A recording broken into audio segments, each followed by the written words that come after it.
Tengah hari yang bertuah ini dapat kita bersama meluangkan waktu mencari waktu untuk kita menerima ilmu ataupun kita menambah ilmu yang sedia ada ataupun untuk refresher ilmu kita yang telah sedia ada bersama yang berbahagia Al-Fadhil Ustaz Wanji yang telah saya janjikan beberapa minggu yang dulu dalam tajuk hadir ini yang saya bagi pada Ustaz, yang kami bagi pada Ustaz, iaitu ujian ataupun musibah, di mana apa-apa perkara yang berlaku ke atas diri kita sendiri atau keluarga kita sendiri, harta benda kita sendiri, syarikat kita sendiri ataupun khususnya di negara kita sendiri, apakah benda itu sebagai satu ujian datangnya daripada Allah ataupun musibah, di mana ujian sekiranya perkara itu adalah ujian, ia adalah akan mendatangkan pahala bagi kita sekiranya kita reda, dan sekiranya perkara itu sebut adalah musibah, maknanya itu adalah satu peringatan ataupun akan menjumuskan kita ke lembah dosa. Jadi untuk mentafsirkan apakah itu ujian dan ataupun apakah itu musibah, saya dengan berbesar hati pada tengah hari ini untuk mempersilakan yang Al-Fadhil Ustaz Wanji untuk menerjemahkannya. InsyaAllah kita akan berbicara Ustaz sehingga pukul 1.50 untuk kita bagi laluan solat zuhur secara berjemaah. Dengan tidak lengah dan tidak panjang lebar lagi, saya serahkan majlis ilmu pada tengah hari ini kepada yang berbahagia Ustaz. Bismillahirrahmanirrahim. Assalamualaikum warahmatullahi wabarakatuh. Alhamdulillahirabbil alamin. Wassalatu wassalamu ala asyrofil mursalin wa ala alihi wa sahbihi ajma'in. Qala rabbi shrah li sadri wa yassir li amri wahlul 'uqdatam min lisani yafqahu qawli wa saddid lisani wa hdi qalbi bihaqqi sayyidina Muhammadin sallallahu alaihi wasallam. Ba'da fa inna asdaqal hadits kitabullah wa khairal hadi hadi Muhammadin sallallahu alaihi wasallam. Syarrul umuri muhdatsatuha wa kullu muhdatsatin bid'ah. Allahumma 'allimna ma jahilna, ya Allah Tuhan kami, ajarkan kepada kami apa yang kami jahil. Wa dzakirna ma nasina, ingatkan balik kepada kami apa yang telah kami lupa. Allahumma faqihna fid din, ya Allah Tuhan kami, fahamkan kami agama. Wa 'allimna ta'wil, ajarkan kepada kami Al-Quran. Allahumma razuqna ilman nafi'an, ya Allah Tuhan kami, rezekikan kepada kami ilmu yang memberi manfaat. Wa amalan salihan taqabbala, dan amalan yang saleh dan amalan tersebut diterima. Wa rizqan halalan thayyiban, dan rezeki yang halal dan rezeki tersebut baik. Wa qala Allah Ta'ala fi muhkamit tanzili, a'udzu billahi minasyaitonir rajim. Bismillahirrahmanirrahim. Wa lanabluwannakum bisyai'in minal khawfi wal ju' wa naqsin minal amwali wal anfusi wath thamarat wa basyiris sabirin alladzina idza asabatuhum musibah qalu inna lillahi wa inna ilaihi raji'un ulaika 'alaihim shalawatun min rabbihim wa rahmah wa ulaika humul muhtadun. Shadaqallahu adzim. Pasti kami akan uji kamu wahai manusia dengan sedikit daripada ketakutan, kelaparan, kekurangan harta, nyawa dan perolehan, dan berilah kabar gembira kepada orang yang sabar, iaitu mereka yang apabila ditimpa suatu musibah mereka kata inna lillahi wa inna ilaihi raji'un, kita kepada Allah, kita akan kembali kepada Allah. Orang yang sabar dan boleh mengatakan inna lillahi wa inna ilaihi raji'un ini akan diberi oleh Allah Ta'ala 3 perkara. Yang pertama, ulaika 'alaihim salawatun, Allah Ta'ala akan bagi doa. Yang kedua, rahmah, kasih sayang. Yang ketiganya, wa ulaika humul muhtadun, mereka akan mendapat hidayah daripada Allah. Shadaqallahu adzim. Dan firman Allah Ta'ala dalam Al-Quran surah Al-Baqarah ayat 155, 156 dan 157. Alhamdulillah, syukur kepada Allah SWT. Pada hari ini kita bertemu di surau ini untuk kita kuliah sementara untuk menjalankan surau zuhur di surau kita.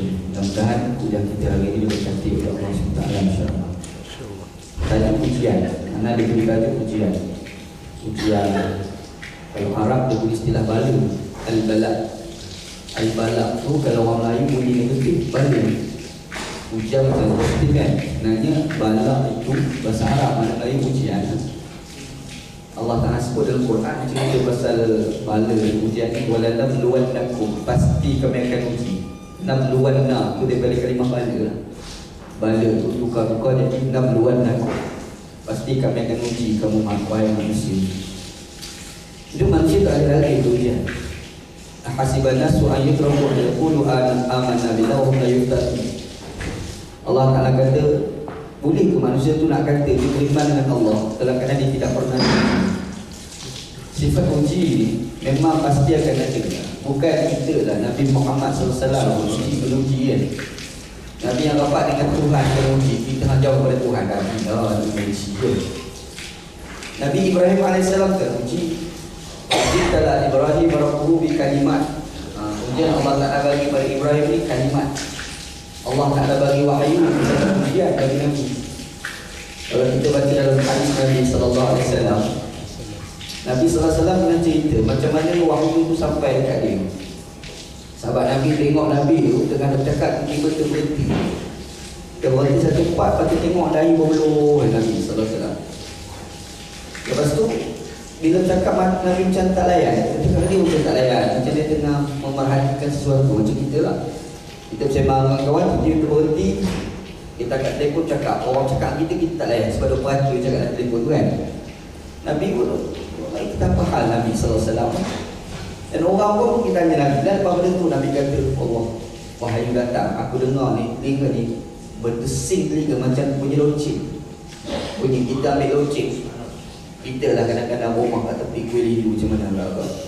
Sana kita duduk rumah tepi kuil hidu time dia semayang pelan-pelan padahal rumah kita dengan kuil hidu tu jauh kan, agak jauh lah juga. Kalau tutup pintu tu tak bunyi kan, tapi bunyi sikit-sikit tu pun kadang-kadang kita jadi Allah SWT kan. Nabi SAW kata, aku dapat wahyu ni macam orang dengar lonceng kat telinga betul kan. Allah Ta'ala bagi wahyu pada Nabi itu satu ujian. Dia rasa berat terima ujian. Ibrahim AS serupa. Bila Allah Ta'ala bagi wahyu tu dia berat, dia rasa beban ujian kan. Maksudnya Nabi-Nabi ujian dia lagi dahsyat daripada kita. Ujian. Dan Allah Ta'ala bila bagi ujian, dia nak test. Dia nak test sama ada orang tu boleh beriman atau boleh kufur. Alhamdulillah. Sebab ada manusia dia boleh berhadapan dengan ujian, dan ada manusia dia tak boleh berhadapan dengan ujian. Sebab itu Islam ajar pada kita, bila kita berdoa, jangan lupa baca satu doa, Rabbana wala tuhammilna ma la taqata lana. Wahai Tuhan kami, jangan kau bebankan kepada kami perkara yang kami tak mampu nak hadapi.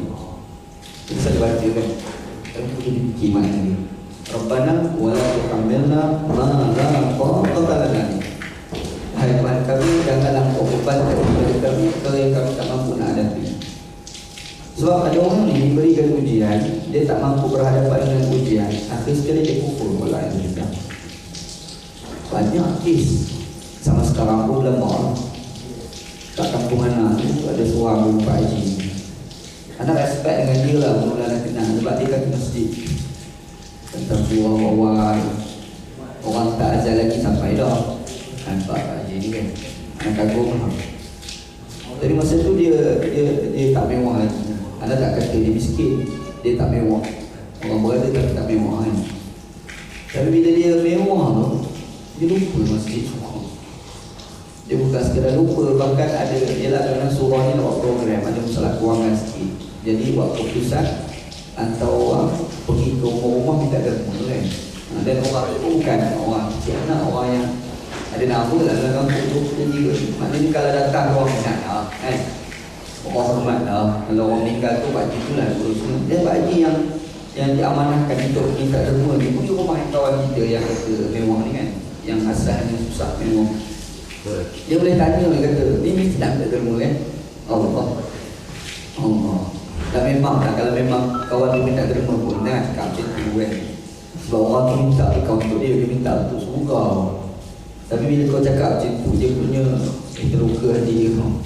Hati dia terluka. Dia sombong jadi macam tu tau. Sebab dia bila diberikan ujian dengan harta, dia lupa. Dia lupa kan. Kalau zaman dulu ada Qarun. Zaman Nabi Musa ada nama Qarun kan. Ya Allah, macam mana Qarun ni? Dia bukan anak, dia sepupu Nabi Musa AS. Sepupu, ada empat lah Nabi Musa. Dia orang baik asalnya. Jadi dengan Nabi Musa AS, dia selalu ibadatlah Nabi Musa AS. Dia ibadat. Dia dah bisnes lah. Kalau kita sekarang buat bisnes, dia buat bisnes dulu. Dia cakap pada Nabi Musa AS, doalah pada Allah biar aku ni menjadi bisnes. Nabi Musa kata macam ni, okey lah, boleh semayang dengan aku ni banyak ni. Esok datang lagi beritahu benda yang sama lagi. Lusa lah beritahu malu balik makan ni. Nabi Musa doa subuh ni lah. Doa Nabi je, bukan doa kita kan. Doa kita ni makbul, doa nak gila-gila doa kita ni pun kadang-kadang Allah Ta'ala bagi cash. Sebab Allah Ta'ala bagi ada lah suara bawah lah. Orang lagi tu pergi mula masih. Orang Melayu ni istilah, orang Melayu tak tahu kenapa boleh istilah mula masih. Jadi kita doa pun kadang Allah Ta'ala bagi cash. Doa nak gila-gila Allah Ta'ala bagi. Doa Nabi Musa AS berkat. Kalau kan dia lah, ialah macam yang kita baca cerita dalam kitab-kitab tafsir, digambarkan kunci dia sampai trailer lah, bawa trailer lah sekarang ni. Dulu kita kedai kan, kedai tu dia ada kereta belakang, kunci dia letak tadi. Kalau kunci dia trailer bawa agak-agak kereta dia macam mana, tu fikir sendiri kan, Allah ni kan, kaya lah. Jadi bila dia kaya, Allah Ta'ala hantar Nabi Musa pergi jumpa dengan Qarun, minta supaya Qarun bayar zakat. Dia zakat syariat Nabi Musa tak macam syariat kita lah. Syariat kita ni mungkin tak banyak mana kan. Tapi syariat Nabi Musa, zakat dia 1/2, setengah. Kalau betul dia 1,500, bukan RM1 itu kan. Jadi bila zakat tu setengah kena bayar. Nabi Musa pergi jumpa Qarun, bayar zakat. Jadi kamu janjilah kalau aku kaya, kau nak ni kan. Sekarang ni kena tunai lah. Kan sekarang kan ada orang cakap kalau aku kaya setiap malam duit. Ada budak-budak punya buat lagu, kalau aku kaya bil rumah kawan-kawan dia nak bayar. Mana kalau kaya lupa. Ni macam ni Qarun kan, dah kaya tu bayar zakat. Dia boleh salah pula Nabi Musa. Dia kata kaya ni aku usaha sendiri. Kaya kalau aku usaha sendiri. Orang miskin kalau nak, dia kena usaha macam aku lah. Dia tak fikir yang dia kaya tu bukan kerana usaha, sangat Allah Ta'ala nak bagi. Tak betul lah, kita hidup ni kita kena terima segala zakat. Ada letak dua perkara lah, sebab benda ni Nabi Sallallahu Alaihi Wasallam sebutkan. Dua perkara yang kita usaha, tapi sebenarnya usahanya bukan asyik usaha sangat, dia magic.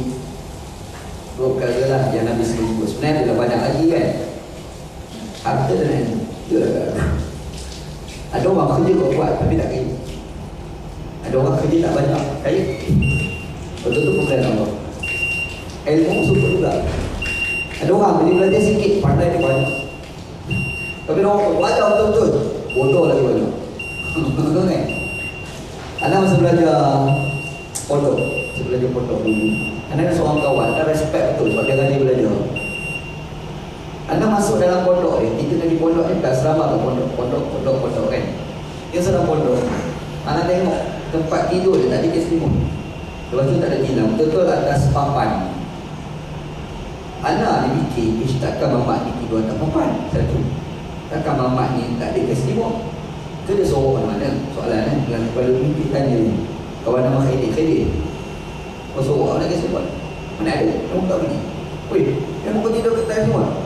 Memang tak ada, betul? Kalau aku ada keselimut, nanti malam aku tak bangun, aku tak baca buku. Mana kata power power mamak ni. Memang 3 pagi, 4 pagi bunyi pondok ni. Kau mana bunyi? Dia orang dia bangkit, kita dengar dia pergi bilik dia mandi, lepas tu dia naik pondok, lepas tu dengar dia baca kitab. Dengar pagi tak? Rajin betul mamak ni. Anak respect. Dan sebab anak pemalas. Anak dengar, aku sama tidur lah. Tarik keselimut lagi ada lah. Anak lah. Kan? Anak lah Alhamdulillah dapat keluar, boleh belajar Pakistan 4 tahun. Lepas tu pergi ke Mesir, balik Malaysia lah, mengajar sama belajar lagi. Lepas tu dia kata dengan pergi jalan pondok lah, buat belajar dulu. Anak pergi, kawan anak ke pondok. Kawan anak ke pondok. Dia kata, oi, kau tu lah sudah belajar kan. Dia jawab satu, aku ni benar. Dia positif, aku ni benar mengaji. Dia tak ada kata apa. Kita fikir balik, betul lah, ilmu ni betul pemberian Allah. Biji kan dia boleh biji. Untuk usaha-usaha kadang Allah Ta'ala tak bagi. Tapi kadang orang tu sikit-sikit Allah Ta'ala bagi. Ilmu kan. Anak sebab mengajar sekolah. Lepas mula-mula sekali balik asal. Ada seorang budak ni, anak kagum. Bila kita mengajar, dia mesti tidur. Budak ni. Dia tidur juga. Kau. Kita pun marah. Kita bertanya soalan. Ustaz ajar apa tadi? Dia boleh cerita. Padahal dia tidur. Yang tak tidur tanya. Tak boleh cerita. Mana yang tidur tu pula boleh ingat kan? Kita ingat sekali, 3 kali. Kali keempat dia kata, biarlah, dia ni wali Allah. Yang ini wali Allah. Orang yang ada istimewa khusus Allah Ta'ala kecil. Ilmu ni pemberian Allah kan? Satu benda magic tu. Kita usaha-usaha kadang Allah Ta'ala tak bagi. Kadang-kadang kita tak berusaha sangat Allah Ta'ala bagi kan? Satu lagi harta. Satu lagi pemberian Allah Ta'ala. Kadang-kadang orang fikir harta, tapi orang tak fikir ada satu lagi tau. Berkat di dalam harta. Dia ada harta, dia ada berkat di dalam harta. Orang tu kadang dia kaya, duit dia banyak ya Allah. Dalam bank dia tu juta-juta duit kan. Tapi kita boleh tak kenal pun. Ada orang tu tak adalah harta banyak sangat. Dia like, okey, tapi alhamdulillah. Tengok dia kita cerit. Yang Allah ni dia kaya, kita tengok muka dia, kita tension sakit jiwa. Jantung sakit. Bukan dia kita sakit jantung tengok muka dia. Sebab ialah itu dia katakan harus pemberian Allah kan, pemberian Allah Subhanahu wa Ta'ala. Kes Qarun, Allah Ta'ala bagi ujian harta. Harta dia banyak, bayarlah zakat, dia tak nak bayar. Dia tak nak bayar. Tindakan dia adalah dia merancang supaya Nabi Musa AS tak datang lagi dan minta dia bayar zakat. Apa yang dia buat?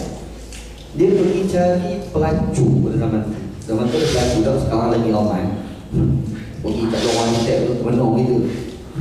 Duduk situ kan. Dia boleh minta pick-up ni. Celaka betul. Selama rock dia tak nampak aku pakai kopiah. Kan? Ada. Tapi zaman tu pun dah ada ke? Dia boleh jumpa dengan Qarun pergi jumpa perempuan pelacur ni. Dia kata pada perempuan tu, dia bukan nak berzina dengan perempuan tu, tapi cukup sekadar pernah mengaku berzina dengan Nabi Musa. Mengaku yang dia pernah berzina dengan Nabi Musa. Setuju cerai. Macam mana nak buat game? Game dia panggil semua orang telefon. Lepas dia panggil Nabi Musa. Musa ceramah. Bocah sekat kan? Ceramah macam-macam. Ada yang sampai soal jawab Q&A kan? Qarun kan kat tangan sekarang dia. Zina ni macam ni dah Taurat. Tanya soalan. Oh ya, jawab. Berarti macam tu. Kalau yang zina tu orang besar-besar macam tu pula. Mana ada standard serupa je. Aku dapat cerita kamu zina. Ini game. Aku dengar cerita kamu zina. Yang perempuan tadi bukan dengan saya dia tu. Spoil banyak. Tapi Nabi Musa ni, yelah orang Nabi tak macam kita. Kalau kita tu labah banyak tu je. Labah sangat. Mula kata, see you in court. Tak sama lah tu. Kalau kita kata, Nabi Musa ni cool. Budak sekarang kata cool. Dia cool lah. Dia tengok perempuan dia kata, dia takutlah. Takut pada Allah. Perempuan dia dengar tu dia gementar. Yelah. Nabi sebut ikat Allah tu yang gementar tu. Ustaz sebut ikat Allah tak asal apa. Ustaz tu pun tak takut. Ittaqillah, takut pada Allah. Perempuan tu gementar. Gementar. Dia berkata sebenarnya yang upah tu Qarun. Anda nak gambarkan macam mana ujian yang Allah Ta'ala bagi pada Qarun. Harta, tapi dengan harta menyebabkan dia kufur dengan Allah. Kita bukan nak kata harta tu salah, silap banyak lah kata harta salah. Sahabat Nabi kaya berlembak ke? Abdurrahman bin Auf kaya ke? Abdurrahman bin Auf kaya. Orang pandai bisnes. Dia memang dilahirkan sebagai orang pakar bisnes kot. Duduk kat mana sekejap mesti kaya. Letak kat mana? Macam orang Melayu kita letak pun jadi pulau kan. Letak tu jadi pulau, letak situ mesti jadinya. Tangan jadi.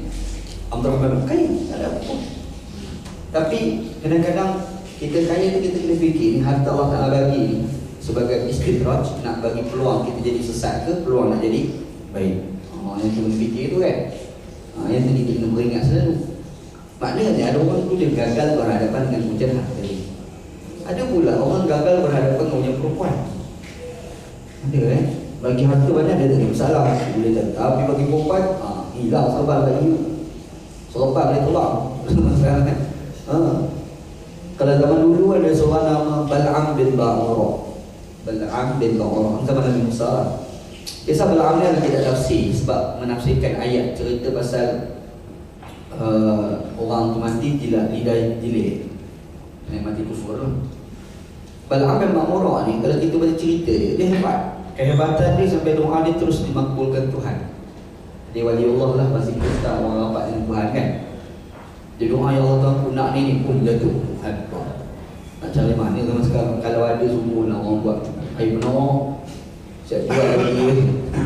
Sekarang ni dah ada istilah air menawar kan, buat lagi. Saya baca Quran. Jadi Bal'am bin Ba'urah ni dia duduk satu zaman Nabi Musa AS. Nabi Musa AS nak masuk dalam kampung ni, nak ajak orang kampung tu kepada Islam. Sebab semua kafir dia seorang Islam. Orang kampung tak mau. Maka Nabi Musa masuk, dia ada syariat. Bila ada syariat banyak susah. Yalah, kalau tak ada syariat kau nak riba ke, nak rasuah ke, nak apa ke, hebat je lah kan. Bila ada syariat, wah yang tu semua dah jadi tak boleh.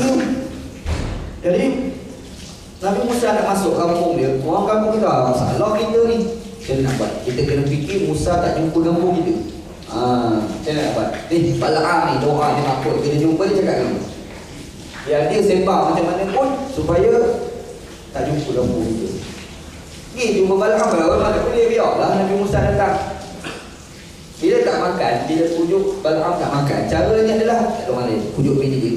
Kalau orang perempuan dia jumpa isteri dia, dia cerita kat isteri dia. Nombor satu, dia tak pujuk tau, dia bagi harta. Orang sekarang panggil apa? Subsidi. Dia bagi subsidi kan. Dia bagi salah satu ketika dia kata stop. Nak lagi tak? Oh nak ada syarat. Syarat apa? Dia butuh lagi doa pada Tuhan dia supaya Musa tak jumpa kampung kita. Ujung orang mula-mula tak makan, 2 kali tak makan. Hari-hari Syekh Tunging pula. Hari-hari Tunging. Kita malam-malam duduk tahajud, bangun tahajud, bini kita duduk baring kat depan, duduk bagi abang-abang. Agak-agak nak tahajud ke nak tombak? Baik tombak. Tak tahu nak tahajud mana hari tu kan. Kita terpujuk-pujuk Bal'am dia makan doa Nabi Musa sesat 40 tahun. Kalau kita baca dalam, kalau kita ke Mesir, cari tempat nama semenanjung Sinai. Orang panggil Sinai tempat tu kan, dekat berhampiran dengan bukit tu Sinai. Kita pergi kat situ tu, itulah tempat Nabi Musa sesat 40 tahun. Kalau kita sampai situ, kita rasa tak mustahil. Sebab apa? Antara satu bukit dengan satu bukit, rupa dia serupa. Rupa ada pergi dah, tak ada pergi. Macam tengok tak bukit kan, dia jadi keliru. Dia ada lah dekat Mesir tu kan. Masa nak belajar sebab kita tengok lah. Jadi Musa sesat. Allah Ta'ala mungkin nakkan Bal'am bin Ba'urah, dia mati kufur. Alhamdulillah. Maksudnya ada orang ni dia boleh berhadapan dengan ujian harta, tapi tak mampu berhadapan dengan ujian perempuan.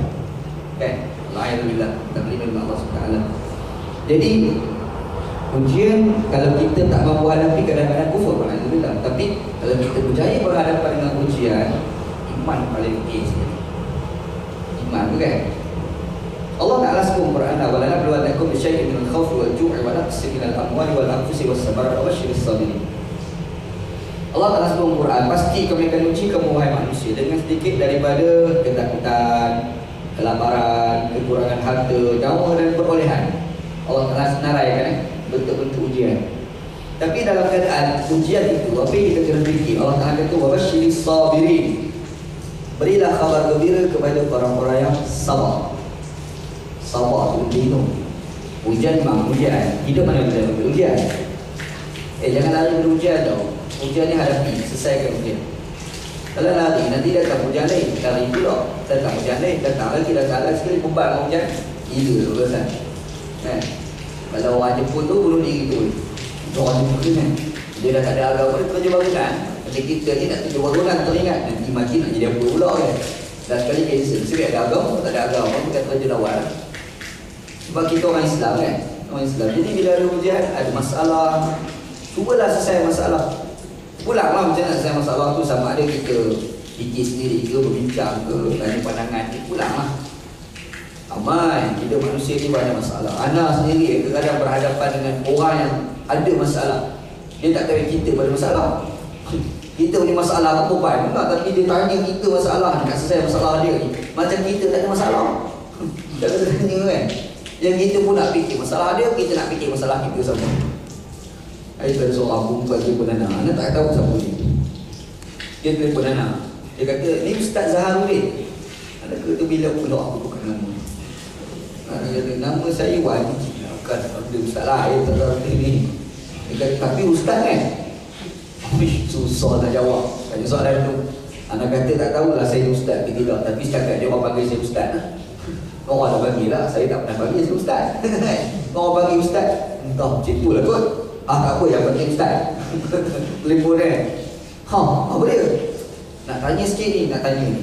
Ada kata apa dia? Ustaz, ni cerita lah. Muslimat. Dia kata, ada orang lelaki pinang saya kena terima ke tidak? Anda kata, ya Allah, tanya soalan menang. Boleh kan? Anda kata, susah ni nak jawab. Anda tanya, sebenarnya akak nak tak nak? Tanya soalan boleh kan? Akak nak tak nak budak lelaki ni? Masalah nak kahwin lah masalah.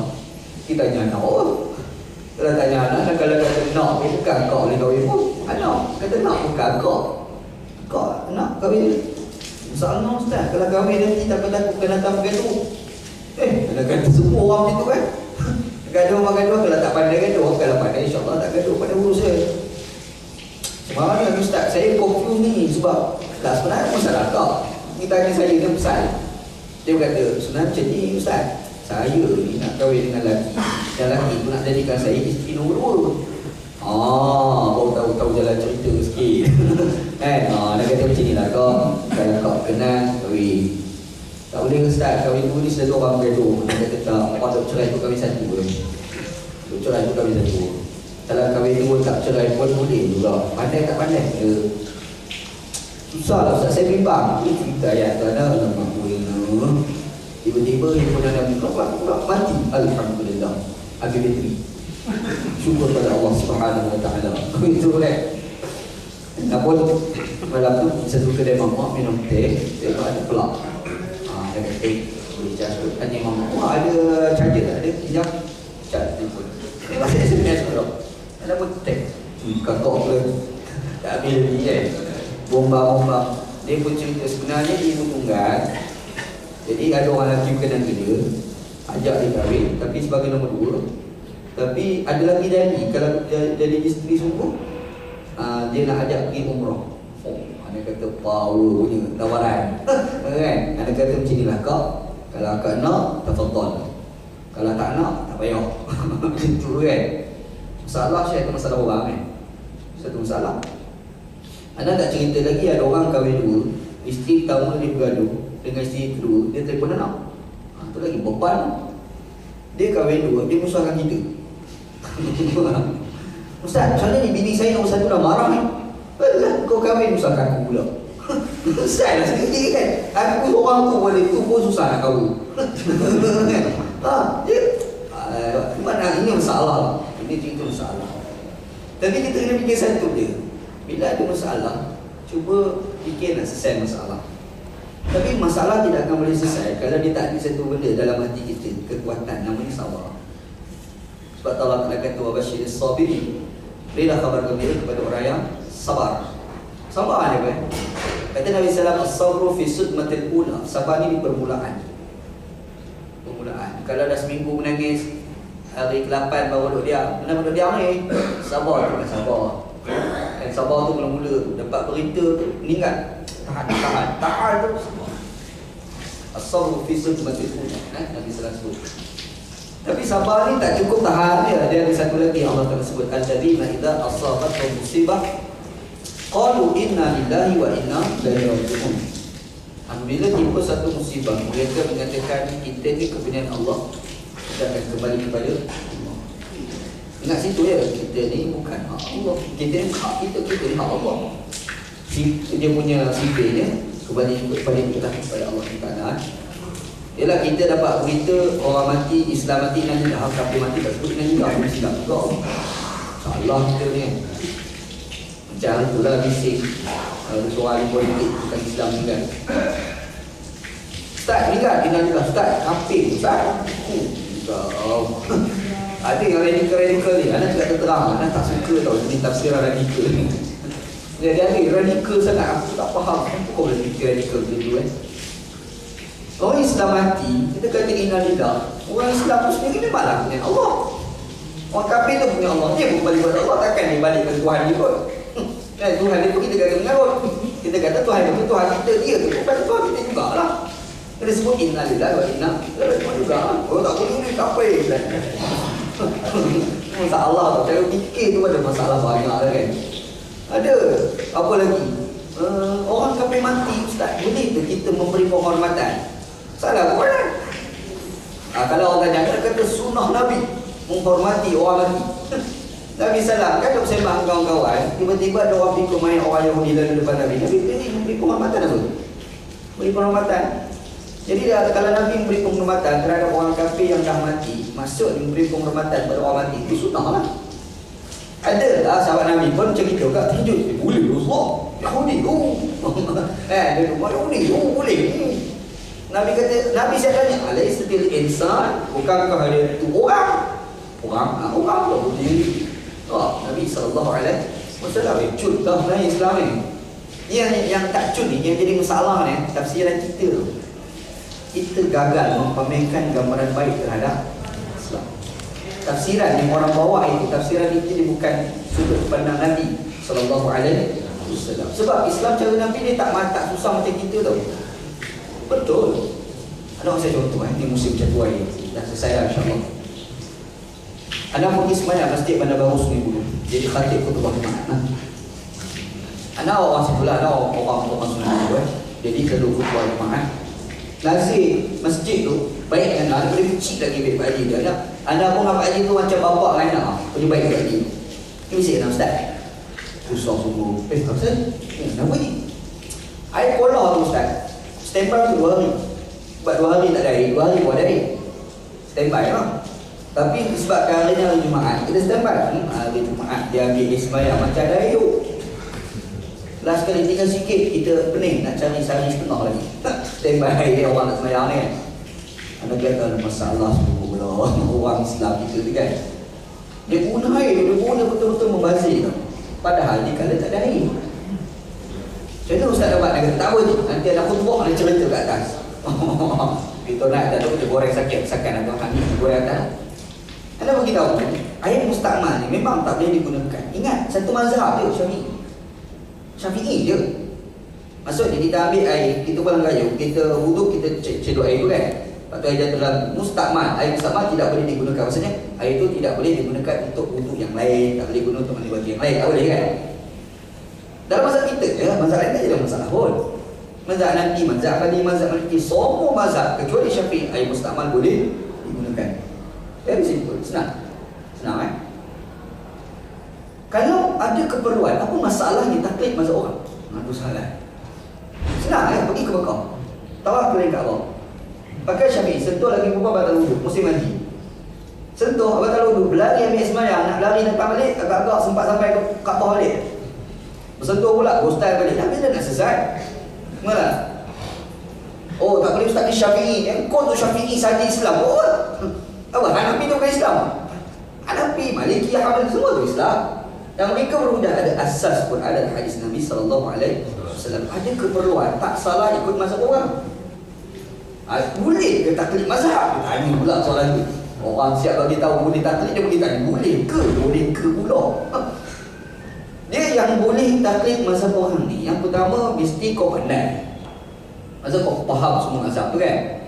Masa tu kalau kita faham semua mazhab, kita bebas mengikut mana-mana mazhab. Sebab kita ada kepakaran terhadap mazhab-mazhab tersebut satu. Tapi kalau kita tak ada kepakaran, dia ada satu lagi. La yukallifullahu nafsan illa wus'aha. Allah Ta'ala sebut Quran. Allah Ta'ala tidak akan membebankan seseorang itu melakukan kadar kemampuan. Disebabkan ada ayat Quran mengatakan sebegini, maka kita boleh taklid mazhab lah. Atas asas keperluan. Nampak? Jadi masa kita pergi ke Mekah buat haji, taklidlah mazhab Hanafi, barulah tawaf tu tak jadi susah. Kan? Ada keperluan, sopuklah tak ada air. Tak ada air, kita guna air mustakmal. Anda kalau musim tak ada air, anda ambil air dalam kayu, cedok dalam wudu, air mustakmal. Mazhab Ali tak ada masalah apa pun, Syafi'i dia tak ada masalah. Faham kan? Sebab kalau kita musim tak ada air, kita waktu tu membazir dia balik setan. Ada orang bujang pula, kalau kita ustaz musim ada air, masuk pun bazir juga. Bagi bujang tu pula susah sungguh. Anda punya hujah senang lah. Orang kaya pakai BMW dengan orang miskin pakai BMW sama tak? Mana boleh sama? Orang kaya pakai BMW, orang tak dikatakan bazir. Orang miskin pakai BMW, membazir tu. Dia tak ada pakai BMW. Kan? Asal ni musim ada air, musim jatuh air, dia beza lah. Tak ada masalah. Bila kita fikir, senang, dia bukan susah mana pun. Senang, tapi cara fikir orang Islam tu sendiri ada masalah. Cara dia lihat Islam tu, sudut pandang dia tu ada masalah. Akhir sekali Islam yang senang dilihat seperti susah. Kan? Tak apalah. Ni yang cerita macam orang bukan Islam mati, boleh ustaz inna lillahi wa inna ilaihi raji'un. Yang tak boleh ni pergi tahlil arwah tu hamba Allah tu. Itu bukan sekadar tak boleh, gila pun orang panggil juga. Tak ada kerja malam ni kita lepas main asyik, kita buat tahlil arwah sikit. Siapa mati kita takkan, kau tak tahu ahli politik seorang bukan Islam kafir mati. Kalau butak mau jambul. Boleh dia kan.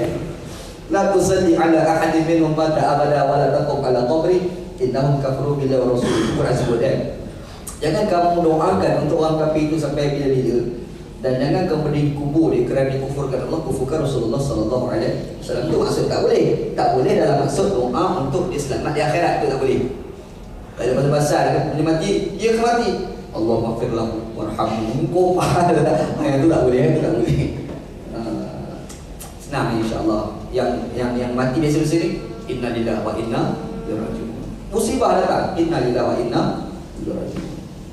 Satu hari Nabi SAW ni duduk sembang dengan kawan sahabat. Sembang. Masa tu dia tak ada lampu, tak boleh pakai pelita lah masa tu kan. Angin tiup, pelita terpadam. Nabi kata inna lillahi wa inna ilaihi raji'un.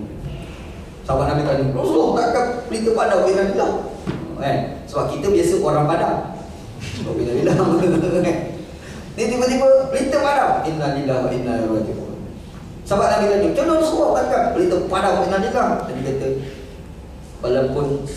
Walaupun sekecil-kecil perkara berlaku, kamu tak suka, maka kamu kena sebut inna lillahi wa inna ilaihi raji'un. Jalan-jalan tersepak batu, spawn.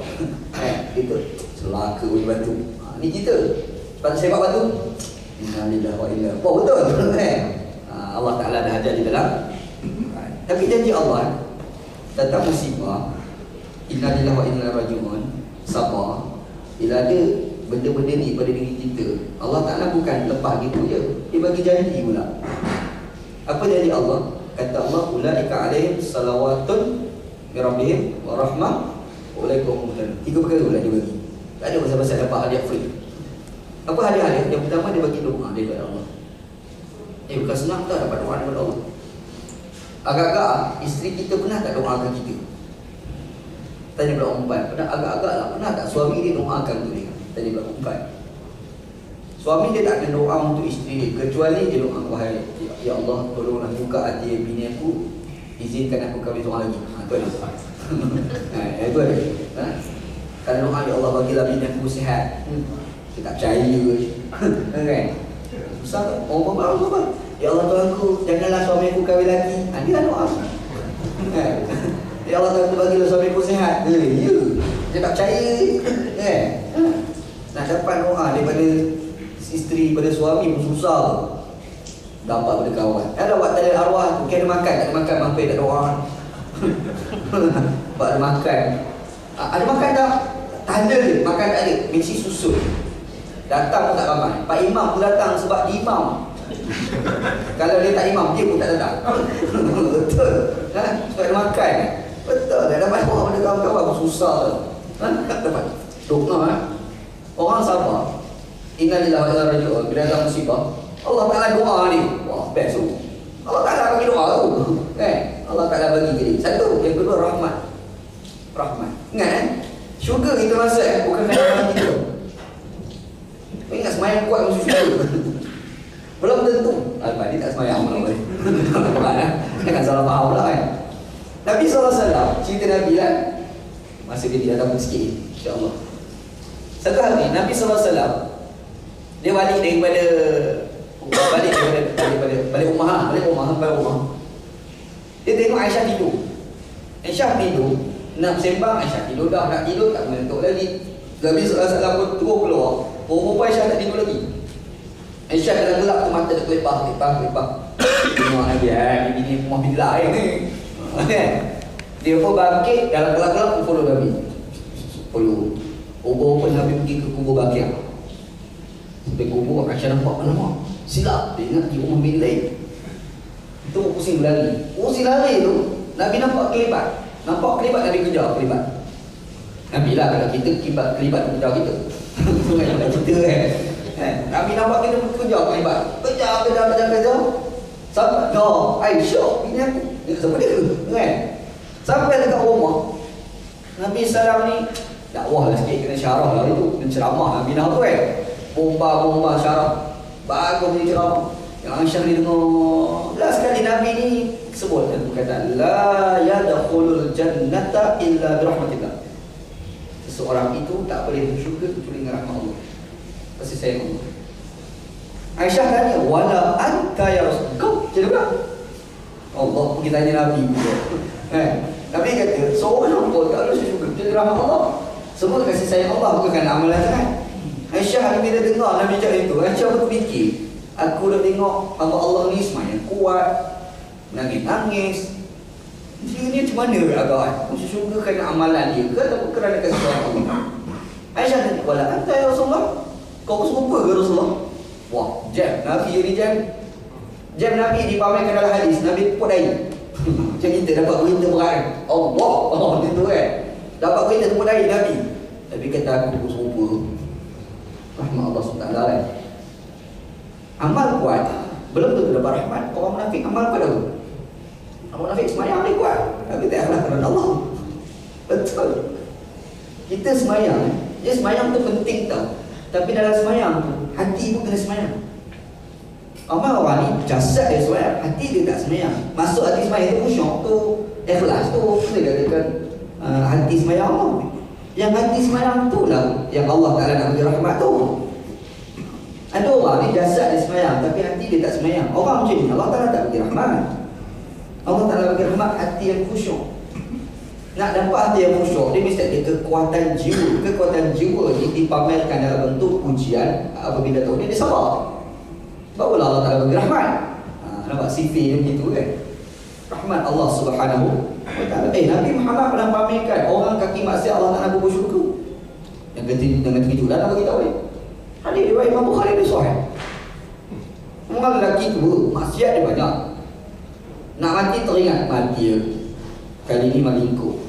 Nabi sallallahu sebut, dia bagi wasiat pada anak-anak dia, ni mayat bapak ni kau bakar, kau ambil debu mayat, kau tabur kat udara. Buat macam ni.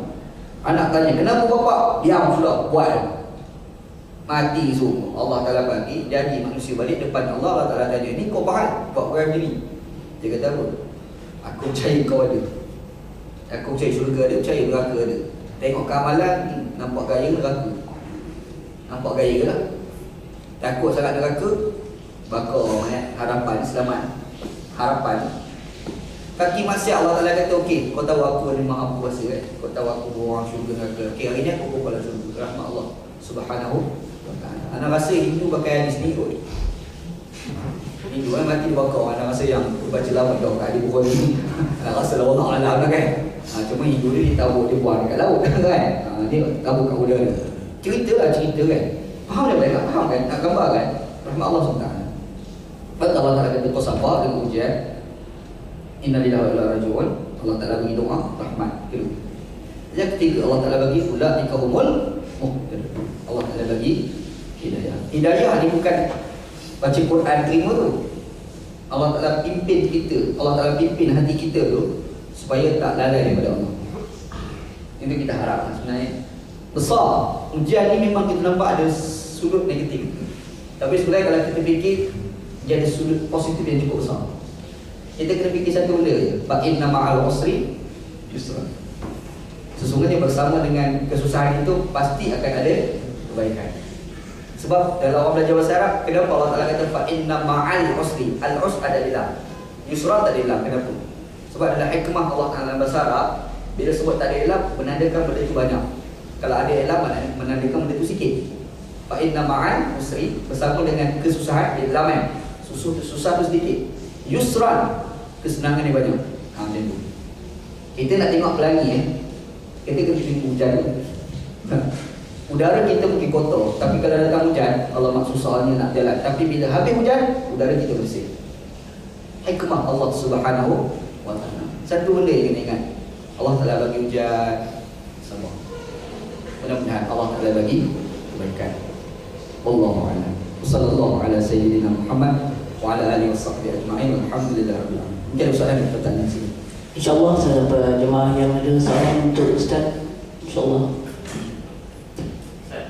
Sila tuan. Saya perlu share dengan Allah dalam bentuk perlintasan daripada orang lain. Jadi di mana kita dipanduan antara kita bersabar dan ujian dengan kita dilihat sebagai orang tak perlu kita orang buat kita ataupun kita kita kan dalam ujian dalam bentuk perlintasan penerimaan orang lain. Okey, kan. Bila kita sebut sabar, sabar ni bukan makna diam. Sabar ni adalah didikan hati supaya kita bertindak untuk menghapuskan kezaliman. Kalau bentuk kita dizalimi, kalau bentuk kita ada kekurangan, kita sabar dengan kemiskinan, bukan maknanya kita tidur ke orang. Tak betul, itu bukan sabar, itu pemalas. Ataupun dalam istilah Islam dia panggil ad-dayus. Ad-dayus dari rumah jannah kan. Kita dah faham dayus ni kita dengan isteri kita ke? Itu salah satu mana dayus, dari isteri luas ya. Bila datang satu, kita dizalimi, kita diam, kita tak melakukan satu perkara, itu pun dayus sebenarnya. Kita miskin, kita sabar dengan kemiskinan, kita tak berusaha untuk nak hilangkan kemiskinan kita, itu dayus. Saya sabar, itu bukan sabar, itu dayus. Dia sabar ni dia ada maksud di dalamnya. Antaranya hati kita cukup, dalam masa sama mesti ada tindakan daripada apa yang kita sabar itu. Kalau kita dizalimi, kita hilangkan kezaliman itu. Kalau kita ditindas, kita berusaha keluar daripada penindasan. Kalau kita ni orang miskin sebagai contoh, kita berusaha untuk hilangkan kemiskinan itu. Maksudnya jangan ada faham sabar ni dia. Sabar ni penting sebab kadang-kadang sabar menyebabkan orang melahirkan tindakan yang negatif. Kadang-kadang ada orang maki kita tu. Orang yang tak sabar dia akan maki balik, betul tak? Dia orang tak sabar. Kalau orang sabar dia kena maki dia relax, dia boleh cool. Dia boleh dia dengar, tapi dia akan fikir macam mana nak bagi orang tu berhenti daripada maki. Itu pun sabar. Musim-musim Facebook kan, kita tulis sikit satu status, orang maki kita kat orang. Pasal tak? Kalau dia ni tak sabar, dia maki balik, kau lah prak, push. Dia bubuh lagi, mungkin komen. Jadi kalau orang sabar, dia akan relax, dia jawab baik. Tak ada apalah, insyaAllah lah, macam tu lah, macam ni lah. Dia bagi. Kadang-kadang kan, kalau kita sabar, kita ambil sikap yang cool, baik, orang pun kalah. InsyaAllah, sabar Allah. Ada lagi soalan? InsyaAllah. Sila Pak.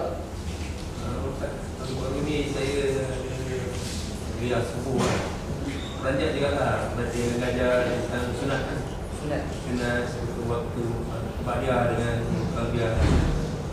Dia kata lepas sebelum Isyak tu sunat memang tak ada. Ba'diyah Isyak tak ada? Betul? Tak tepat. Ada Ba'diyah Isyak ada, Qabliyah Isyak ada, Qabliyah Maghrib ada, tapi tak apa. Dia bagi sunnah ghairul muakkad. Tapi yang saya baru dengar yang Isyak tu, Ba'diyah Isyak tu Ada Ba'diyah Isyak ada. Kena buka dalam kitab Fiqh Manhaji. Buka ada satu kitab mazhab Syafi'i, dia ada 8 jilid, boleh beli satu jilid. Ambil jilid yang pertama. Dalam tu dia ada senaraikan semayang Ba'diyah dan Qabliyah. Cek dulu dalam tu. Anda tahu sebab anda mengajar kitab tu. Allah Allah.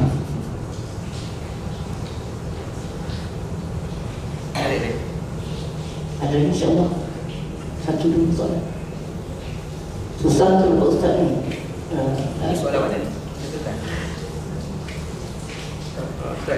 Sila Pak. Sosial tahudud Pendud. Pendud. antara apa yang berlaku di Kelantan dan di Brunei. Apa ni? Perbezaan antara di Kelantan dan di Brunei.